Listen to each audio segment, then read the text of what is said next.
Alright, so this is the Hurricane review for the game against San Jose. They, of course, play Seattle later tonight.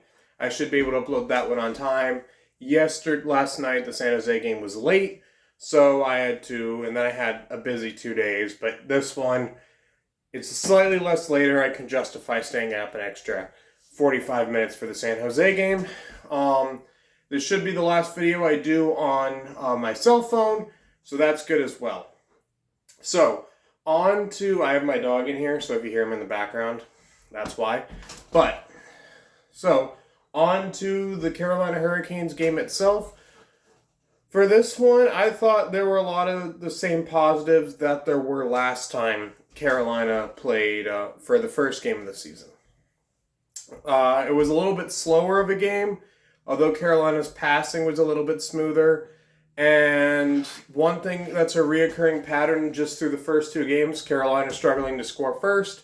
That is something they need to work on. They had to come back from behind for both games, which for the first 2 games is fine, but at the end of October, if we're still talking about that, then it becomes a dangerous trend, even if you're winning, because you're not going to be able to win like that for forever. Right now, it's easier to win games than there isn't, and Carolina's doing a good job winning games. That's the most important part about this phase of the season. Not where you are in the standings, just are you getting wins?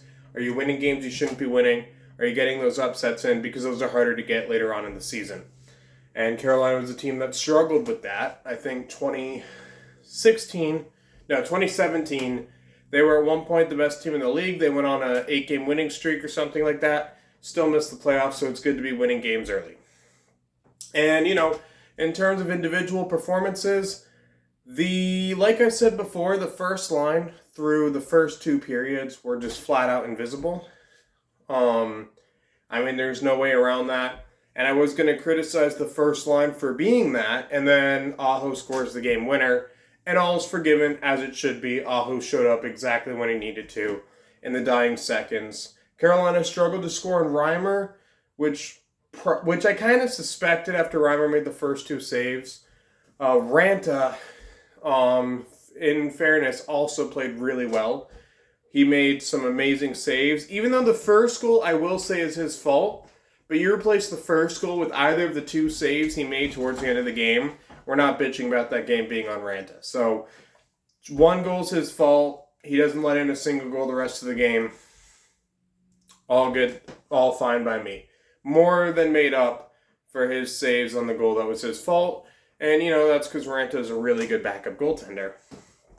The second line, I think, which is pleasantly surprised, because going into the season, I have not been quiet about me thinking that's where Carolina's at their weakest. So far, they've been the best line. Do I want to see them play a deeper team than San Jose? And I'm trying to remember who the other team we played. And Columbus? Yes, I want to see them matched up against another real second line, whether it's the Avalanche, Oilers, Rangers. I want to see how they match up against a really good second line, but for right now, they've been the best line on the Canes consistently. Necas especially. Can't say enough good about Necas' first 2 games of the season so far. And yeah, that's really my thoughts. Unfortunately, with Carolina being so good, there's less to talk about than points I hit the other game. Hurricane of the game for this one, I'm going to give it to Raanta. I think it's because Raanta made a mistake, but then he more than made up for it. So, yeah, of course, I'll give it to Raanta. I think Raanta Hurricane of the game isn't always about the best Hurricane. It's, it is, but it's also like Story. Sometimes I'll give it to a rookie. And, I think Raanta making up for his mistakes with some amazing saves was more than enough to deserve Hurricane of the game. But that's it for this one. Unfortunately, it's shorter because the first game there was a lot of the same positives. Hopefully the second game's a little bit more eventful in terms of just being back and forth hockey. Really get a taste for who's playing well. We'll see how they do against Seattle. Hopefully they can extend their winning streak to 3 games. If they do a good job on the West Coast road trip, which is always a challenge for teams, no matter how bad or good those teams are, they're in good shape. And then we have a real test in McDavid and the Oilers. So, yeah. See you guys later tonight. And if you guys like the content I'm producing on the channel, don't forget to hit like and subscribe.